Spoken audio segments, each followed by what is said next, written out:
बिस्मिल्लाहिर्रहमानिर्रहीम। ये एक ट्वीट है हिंदुस्तान के मशहूर अदाकार सलमान खान का। Thank God for ceasefire. बादियो नजर में अगर आप देखें तो इस ट्वीट के अंदर कोई ऐसी चीज नहीं है। जंग सीज फायर हो गई, उसका नतीजा क्या निकला कि आपने अल्लाह का शुक्र अदा कर दिया। लेकिन चंद लम्हे और चंद सेकंड ही गुजरे होंगे कि एक ऐसी यलगार, एक ऐसा तूफान, एक ऐसी क्रिटिसिज्म और एक ऐसी सोसाइटी मार्ज़े वजूद के अंदर आ गई तो जिसको ये अल्फाज भी गवारा नहीं। इसका मतलब क्या है कि आप एक ऐसे मुआशरे के अंदर रह रहे हैं कि जहां पे आप इन अल्फाज को इस्तेमाल भी नहीं कर सकते। आप मुआशरे को कैसे चला सकते हैं? ऐसे एक्सट्रीम रवैये जहां पे होंगे, एक्सट्रीम सोसाइटी जहां पे बन जाएगी, वहां पे सांस लेना, बात करना, दलील देना, वहां पे कुछ भी कहना नामुमकिन हो जाता है और वहां पे जिंदगी नहीं गुजरती। वहां पे हर दम मौत का रक्स जारी रहता है खौफ के साए तले। जब हर लम्हा आपके ऊपर खौफ तारी हो कि आप कैसे जिंदा रहेंगे, आप बात कैसे करेंगे, दलील कैसे देंगे, मुकालमा कैसे करेंगे, ऐसे मुआशरे के अंदर जिंदगी अजाब बन के रह जाती है। और ये सिचुएशन इस वक्त हिंदुस्तान के पूरे मुआशरे की अक्कासी कर रही है। ये एक मिसाल हमने दी है, वगरना आप इस वक्त मीडिया को उठा के देख लें, इस वक्त आप सियासतदानों के बयानात को उठा के देख लें, इस वक्त आप एंकर की जुबानें जो शोले उगल रही हैं उनको आप उठा के देख लें, आप सोशल मीडिया पूरा उठा के देख लें, तो हम तो फकत ये सवाल करते हैं इस हैजानी कैफियत के अंदर आप जिंदा कैसे रहेंगे? नामुमकिन है। और लोगों की जिंदगियों को, अकलियतों को, अक्सरियतों को, जो भी पूरी सोसाइटी होगी उसका जीना दो भर कर दिया जाएगा। और यही इस वक्त कैफियत है हिंदुस्तानी मुआशरे की। यह हमने एक समझाने के लिए आपको एक छोटी सी चीज आपके सामने पेश की है। हालांकि ये कौन है जो हीरो है उस सोसाइटी का, जिसने जन्म वहां पे लिया, जो सोसाइटी का हिस्सा है। और जब इनकी बर्थडे आती है तो लाखों का मजमा इनके घरों के सामने इकट्ठा हो जाता है।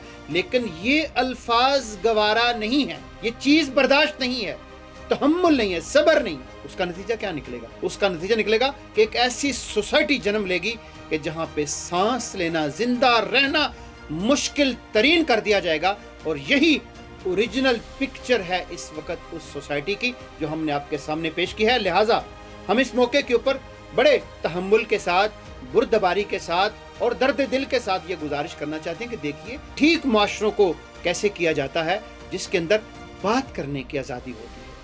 आप दलील से बात करते हैं, दलील से रद्द करते हैं। आपके पास पत्थर है, आपके पास गद्दारी का सर्टिफिकेट है, आप मारने के अलावा आपके पास कोई और चाराकार नहीं है।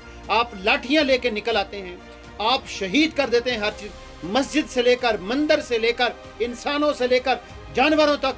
आपके पास कोई हल और नहीं है फकत इसके कि आप इंसानों को जिंदा दरगोर कर देंगे। तो इस तरीके से 1.5 अरब के मुआशरे को कैसे लेके चलेंगे सर?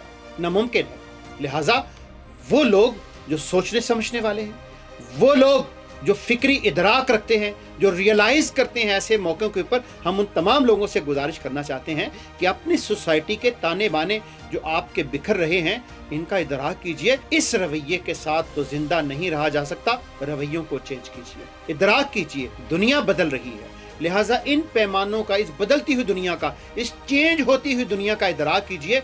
वगरना इसके साथ आप अपनी ही आग के अंदर जलकर भस्म हो जाएंगे और कुछ आपके हाथ नहीं आएगा। लिहाजा सोचिए, समझिए, इदराक कीजिए, आगे बढ़िए और अमन के साथ रहना सीखिए। अमन के साथ रहना सीखेंगे तो दुनिया के अंदर भी अमन होगा और खुद आपके हिंदुस्तान के अंदर भी अमन होगा। और फिर आपको ये नहीं कहना पड़ेगा और फिर किसी को अपनी की हुई ट्वीट डिलीट नहीं करनी पड़ेगी। लिहाजा इदराक कीजिए, सोचिए, फहम हासिल कीजिए और अपने मुआशरे को जो बिखरता चला जा रहा है उसको समेटने की कोशिश कीजिए।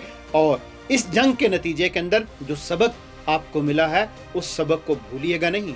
ठंडे दिल के साथ, ठंडे दिमाग के साथ उस सबक से कुछ तारीखी चीजें अखज़ करके अपने मुआशरे को लेकर आगे बढ़िए। हम दुआगो हैं कि पूरी दुनिया अमन का गहवारा बने। पाकिस्तान जिंदाबाद, पाकिस्तान पाइंदा।